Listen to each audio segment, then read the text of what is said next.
Hola, ¿qué tal? Asistimos a un nuevo episodio del canal Marisa Domeno Nueva Viaje a Ítaca.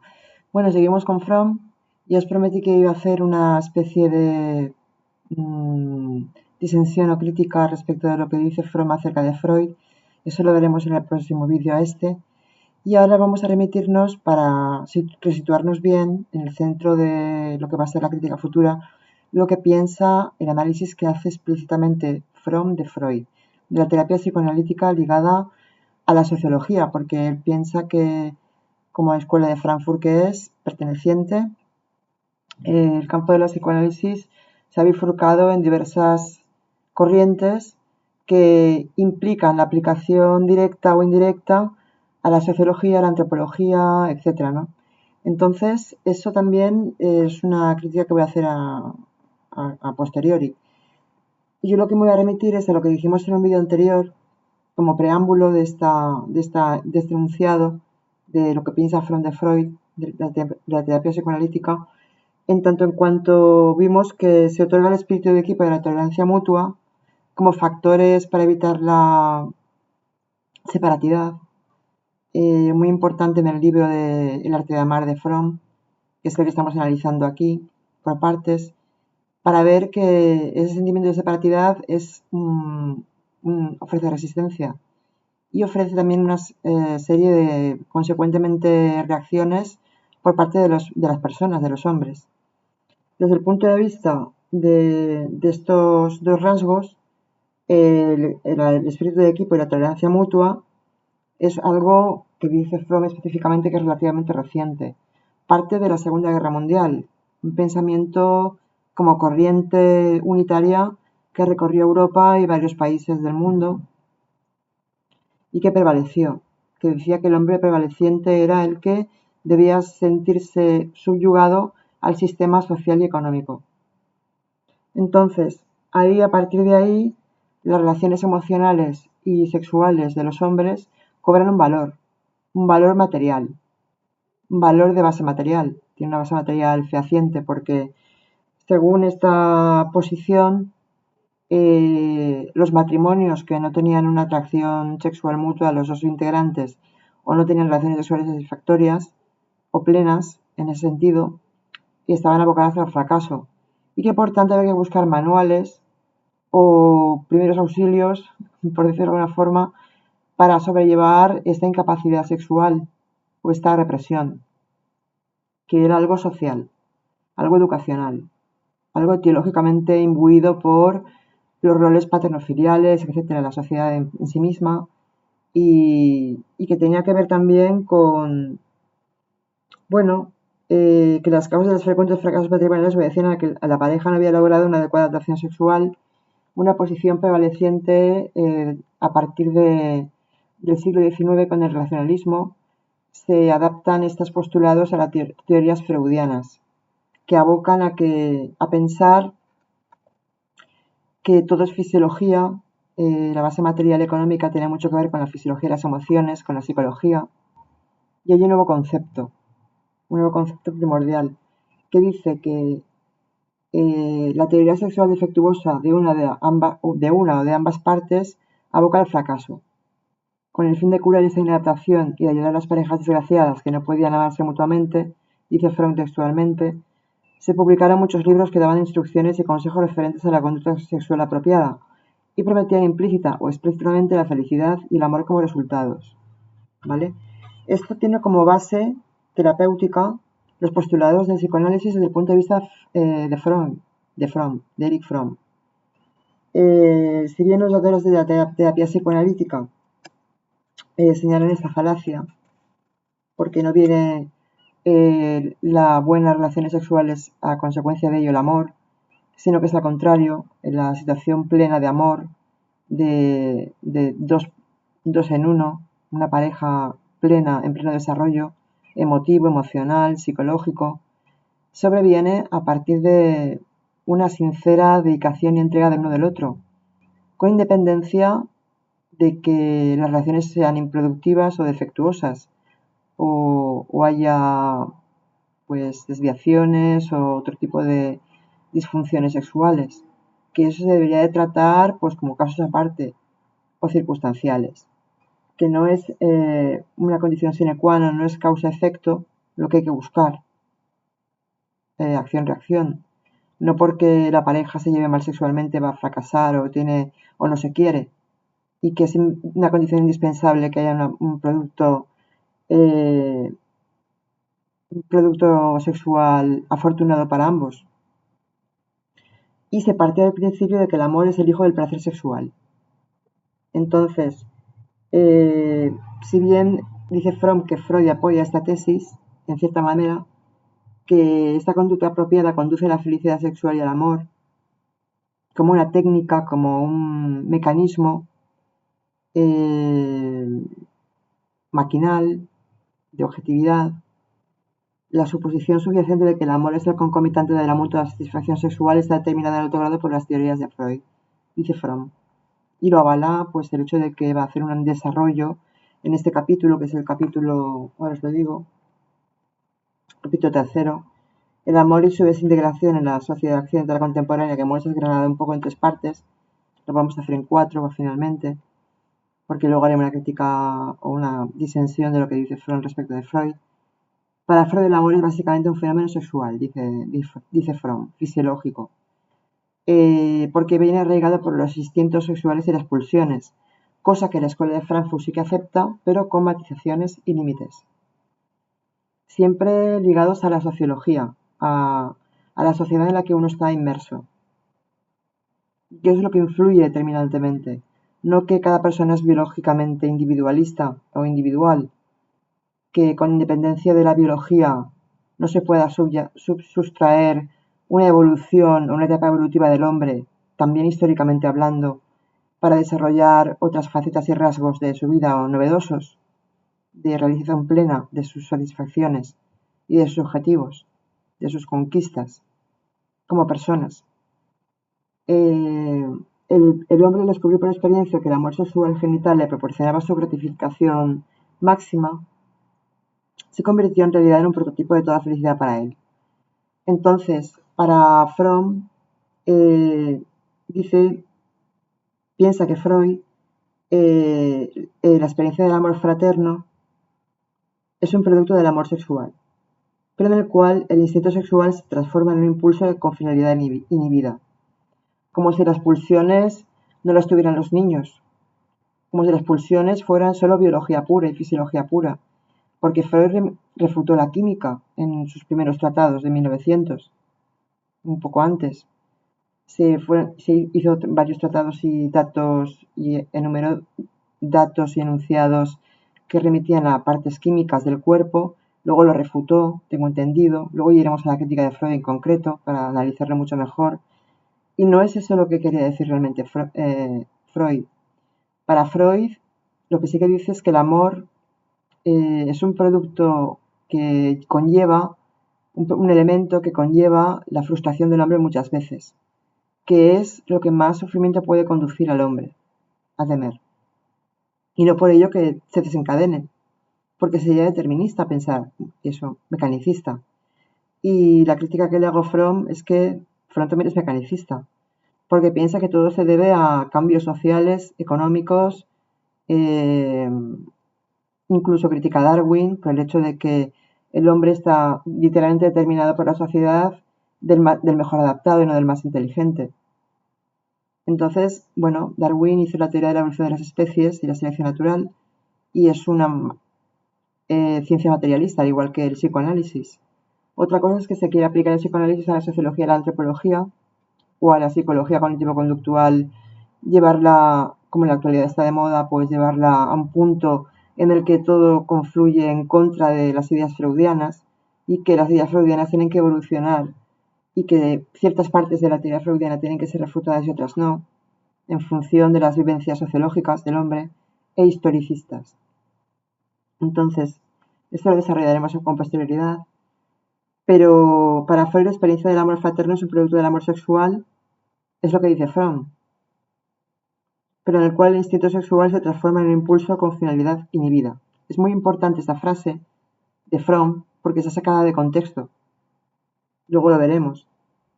El hombre que posterga su felicidad sexual o sus impulsos o deseos, que es la libido, que la libido es un concepto muy amplio que se expande, no solo la genitalidad, no solo no es erotómano el hombre, no solo es genital, no solo busca la felicidad sexual, pero Fromm lo considera así desde el punto de vista freudiano, apoyándose en esa base. No por ello el hombre debe ser amargado o infeliz. Ya dice Freud que la felicidad no es un valor cultural. Entonces la felicidad se puede encontrar en otros concomitantes que pueden arguir a que el hombre es feliz en tanto en cuanto consiga sentirse identitariamente no inhibido. Pero eso no significa que no quiera ser reprimido en todas las cosas, que quiera desinhibirse total y ampliamente. Freud en sus primeros trabajos estudió la neurosis, luego la psicosis, la histeria también en las mujeres, y esos estudios le sirvieron para, por ejemplo, una de sus obras más famosas, publicarlas en la interpretación de los sueños. Luego psicopatología de la vida cotidiana, los actos fallidos, etcétera, tiene mucho que ver con el inconsciente, la represión, la censura, pero no tuvo en cuenta que hay pulsiones que son muy sofisticadas, como el eros y el tánatos. Y el tánatos también implica no solamente concreciones como que la vida y la muerte son un ciclo, sino que el tánatos implica muchas veces resistencia por parte del enfermo a la terapia. Y hay mucho que decir sobre la teoría freudiana. Entonces Fromm se queda en una parcela reduccionista. En lo que atañe al sentimiento de fusión, de unidad, sentimiento oceánico, lo llama Fromm, que constituye la esencia de la experiencia mística y la raíz de la más intensa sensación de unión con otra persona, con nuestros semejantes, Freud lo interpreta como un fenómeno patológico, como una regresión al pasado, como un proyecto que tiene el hombre por sí mismo per se, sin ninguna connotación ni ninguna causa, como si no hubiera etiología primaria, para regresar al pasado y a su infancia, como proyectando los objetos amorosos de la infancia a su propio yo identitario de la adultez. Entonces dice que Freud está solo a un paso de afirmar que el amor es en sí mismo un fenómeno irracional. No existe diferencia para Freud, dice Fromm, entre el fenómeno irracional y el fenómeno racional. El amor racional no existe para él, no es materialista. Enamorarse linda siempre con lo anormal, siempre se acompaña de ceder a la realidad, compulsividad, celos, pasiones, odios, narcisismo. Y el narcisismo es una patología en tanto en cuanto tú puedes estar de acuerdo con que no has encontrado tu objeto amoroso o tu objeto identitario en la infancia, en las primeras fases, oral, de latencia, anal, etcétera, ¿no? Las 5 fases que existen de sexualidad infantil. Entonces, esto refutaría mucho lo que dice Fromm, porque ya hay instinto sexual suave o latente en los niños. Estaba demostrado de manera materialista. Pero Fromm lo que dice es que los impulsos no pueden ser inhibidos porque el hombre no solo es pulsional. Freud no dice que el hombre sea solamente pulsional, sino que una mala relación con los instintos naturales desde la infancia pueden provocar neurosis en un futuro.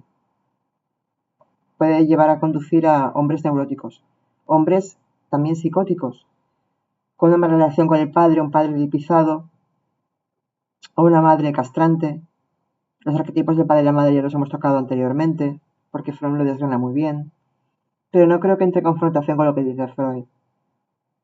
Yo creo que estamos en dos extremos totalmente diferentes. La sociología y la antropología no tiene nada que ver con la psicología psicoanalítica materialista. Sería un error sobreestimar la influencia de las ideas de Freud y de Fromm sobre el concepto de que el amor es el resultado de la atracción sexual o de que es lo mismo que la satisfacción sexual, reflejada en el sentimiento consciente. Que el hombre hace consciente la atracción sexual para aceptarla, y si no la acepta es neurótico. No, Freud no dice eso, pero bueno. Esencialmente el nexo causal siguió la dirección opuesta. Las ideas de Freud sufrieron en parte la influencia del espíritu del siglo XIX, con el racionalismo, etcétera, ¿no? Con el raciocinio, con lo que decía Hobbes, Locke, Rousseau, etcétera, los racionalistas también. Entonces es como si fuera un marcado carácter de contraposición de Freud a esas ideas, o de afinidad en algunos aspectos, pero que hay un corte a partir de la Segunda Guerra Mundial y de nuevos posicionamientos que intentan refutar a Freud. Pero Freud tiene una teoría que es materialista, es irrefutable. Se pueden desgranar otros aspectos novedosos en un futuro, como así ha sucedido, pero las bases psicoanalíticas y los postulados siguen ahí, aunque no se estudien en la universidad. Esencialmente el nexo causal sigue la dirección opuesta. Las ideas de Freud sufrieron en parte la influencia del espíritu del siglo XIX, en parte se hicieron populares a través de las tendencias predominantes en los años que siguieron a la Primera Guerra Mundial. Como reacción a las estrictas y severas normas de la era victoriana, de Victoria I de Inglaterra, que tuvo un papel fundamental en la colonización de la India y de otros países, en la Commonwealth, etcétera, ¿no? Fue muy importante la base surgida victoriana, también acompañada de el desarrollo de una Europa absolutista, que ya estaba en decaimiento con el corte de la Primera Guerra Mundial y luego de la Segunda. Es inevitable que haya una evolución histórica que viene sobrellevada sobre todo y fundamentalmente por los cambios económicos y sociales, por el modo de producción. El capitalismo lleva en sí un sistema económico y de desarrollo de las fuerzas productivas y el desarrollo de la economía, con una evolución de un libre cambio a un capitalismo monopolista. Entonces sí que es verdad lo que dice Freud acerca de la explotación humana, pero no podemos estar de acuerdo en que lo podamos alinear con las teorías y postulados del psicoanálisis para criticar al hombre y decir que Freud creía en el concepto del hombre prevaleciente, concepto que se basa en la estructura del capitalismo. Entonces, bueno, esa es la crítica frontal que quería hacer más adelante, pero desarrollar un poco lo que decía Fromm, porque dice que a fin de demostrar que el capitalismo corresponde a las necesidades naturales del hombre, había que probar que el hombre era por naturaleza competitivo y hostil a los demás. Está claro que hay un capitalismo monopolista de Estado y una competencia intermonopolista, que hay una competitividad y una hostilidad entre los semejantes, que se nota en la supeditación a la economía y al Estado, fundamentalmente. Pero hacer una asociación o un paralelismo para decir que Freud estaba de acuerdo con eso a través de sus postulados psicoanalíticos es irse un poco por los cerros de Úbeda. Entonces, el pensamiento freudiano puso una marcada influencia del tipo de materialismo predominante en el siglo XIX y se creía que el sustrato de todos los fenómenos mentales se encontraba en los fenómenos fisiológicos. Pero no es verdad. Freud dice que hay dos cosas que dignifican al hombre, el trabajo y el amor. Hay mucho que decir sobre el amor de Freud. Tres ensayos sobre una teoría sexual, ahí lo dice muy claramente y por etapas cómo llegó a sus conclusiones. Y eso es lo que vamos a desgranar en el próximo vídeo. Pues Freud sigue diciendo que no vio Freud que la realidad básica está en la totalidad de la existencia humana. En primer término, en la situación humana común a todos los hombres. En segundo lugar, en la práctica de vida determinada por la estructura específica de la sociedad. Y ahí apoya más que dio un paso decisivo porque, obviando en su propio materialismo histórico, que fue el padre del materialismo histórico y el materialismo económico, ni el cuerpo, ni el instinto, ni la necesidad de alimento o posesiones constituye la clave de la comprensión del hombre dentro de la sociedad. Pero más dice mucho más. Más dice que la explotación es signo de la búsqueda de plusvalía por parte de los monopolios y de las empresas monopolistas. Y que el hombre tiene que vender su fuerza de trabajo al mejor postor, al capitalista, para reproducir sus necesidades primarias trabajando gratis fuera de las horas estipuladas por contrato. o dentro de las horas estipuladas por contrato, pero trabajando esas horas sin remuneración, porque ya había reproducido sus necesidades básicas las 2 o 3 primeras horas. Eso hay que estudiarlo desde el punto de vista del marxismo, que explica muy bien las leyes del capitalismo, porque el marxismo básicamente se basa en conceptos materialistas y científicos que explican cómo funciona la sociedad en el modo de producción capitalista monopolista, capitalismo monopolista de Estado. Y dice muchas más cosas Marx. Entonces tampoco es que hay que reducir o quebrar los postulados marxistas en 3 o 4 frases. Aunque está claro que Fromm aquí no quería hacer un desarrollo de las ideas de Freud y de Marx, los coloca como recurso de autoritas, pero según Freud la satisfacción plena y desinhibida de todos los deseos instintivos aseguraría la salud mental y la felicidad. No es cierto, porque las pulsiones, el complejo de castración y el desarrollo de la sexualidad infantil hace que el hombre sea maduro y sea normativizado, no sea neurotizado y lleve una vida efectivamente equilibrada dentro de lo que cabe, y que contradicciones humanistas existen en todos los campos, en la psicología también, y dentro del hombre y del humanismo. Estamos en la era del humanismo ya, en el siglo XXI, pero yo creo que las ideas de Freud no desaparecerán nunca. Porque dice Fromm que según Freud la satisfacción plena y desinhibida de todos los deseos instintivos aseguraría la salud mental y la felicidad. Pero hechos clínicos obvios muestran que los hombres y las mujeres que dedican su vida a la satisfacción sexual sin restricciones no son felices. Freud en su vida ha dicho, en sus estudios y en sus libros, que el hombre debe de llevar una vida sin restricciones y que se dedique a la conquista de todas las mujeres como objetivo inconsciente. Precisamente la parte inconsciente y el amor transferencial no se pueden equiparar al amor natural, pero sí que es verdad que la transferencia y la contratransferencia fue estudiada por Freud. Y hay mucho que decir sobre ello. La contratransferencia es una reacción natural del psicoanalista y la transferencia es una reacción natural debido a la terapia inducida de libre asociación. Entonces, una cosa es el amor y otra cosa la transferencia. Si hay que equipararlo o no, no atañe al hecho de que el postulado psicoanalítico afirme que también sea amor, porque es un sentimiento. El sentimiento no se puede dividir, no se puede desgranar en varias esencias. Esencialmente el amor es el amor. Freud habla bien del amor, luego lo veremos en el próximo vídeo. Tengo ya ganas de desarrollar la crítica porque lo estoy estudiando. Y bueno, las tesis freudianas, dice Fromm, que pudieron llegar a popularizarse tan solo en el periodo que siguió la Primera Guerra Mundial, a causa de los cambios ocurridos en el espíritu del capitalismo, del énfasis en ahorrar y el énfasis en gastar, de la autofrustración como medio de lograr el éxito económico, al consumo como base de un mercado en constante expansión, como principal satisfacción para el individuo angustiado, automatizado. Bueno, Freud, insisto, dice que la felicidad no es un valor cultural, que hay que buscarlo dentro de uno mismo y en el desarrollo pleno de las facultades del hombre.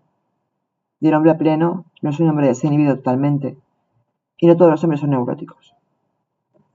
Lo veremos en el próximo vídeo, pero bueno, más o menos ya conocemos las tesis que desarrolla Fromm, que yo creo que en algunos puntos no debería entrar en contradicción, pero que son dos estratos diferentes: sociología, historia, economía y antropología. Y el psicoanálisis es la base fundamental del pensamiento del siglo XIX y principios del XX. Y rompió con muchos aspectos mecanicistas precisamente. Entonces yo creo que hay que hacerle mucho caso a lo que dice Freud, desde mi punto de vista. Pero Freud también dice cosas que están bien. Por eso me estoy leyendo el libro. Ahora estoy con el miedo a la libertad, desde el libro lindo. El miedo a la libertad, que lo tenéis aquí, que es también una reseña, pero resumida, más resumida. Espero que os haya gustado y hasta el próximo vídeo el próximo vídeo se titulará Mi disensión acerca de la formulación de Fromm acerca de Freud, o mi disensión respecto de la formulación de Fromm acerca de Freud. Y ese se titulará Lo que analiza Fromm acerca del psicoanálisis de Freud, para que quede claro que ambas partes son un punto y un contrapunto. Pues bueno, hasta la próxima. Me despido de vosotros. Muchas gracias por escucharme. Que me enrollo como las persianas, pero yo intento llevar un orden estricto. Muchas veces no lo consigo y otras veces sí. Pero siempre intentando que os documentéis por vuestra cuenta, que busquéis en fuentes fidedignas, en los propios libros de los autores, en webs que hablen de ello de manera científica o de manera objetiva, y que yo solo soy un aprendiz, un documentalista y ya está. No soy psicóloga ni psiquiatra, ni siquiera soy estudiante. Me gusta leer y es lo que pretendo, que el canal sea un canal dinámico y que llegue a mucha gente, a la máxima posible. No, tampoco espero tener, no soy influencer, ni cobro. Espero tener unas cuantas personas que me escuchen y a mí me sirve para estudiar, para recopilar datos y para ver de vez en cuando los vídeos para saber más o menos cómo son los libros y recordar ciertos aspectos relevantes y frontales que, bueno, pueden ir a contracorriente de las ideas dominantes muchas veces, pero eso está muy bien. Un saludo, Marisa de Castillo, hasta pronto.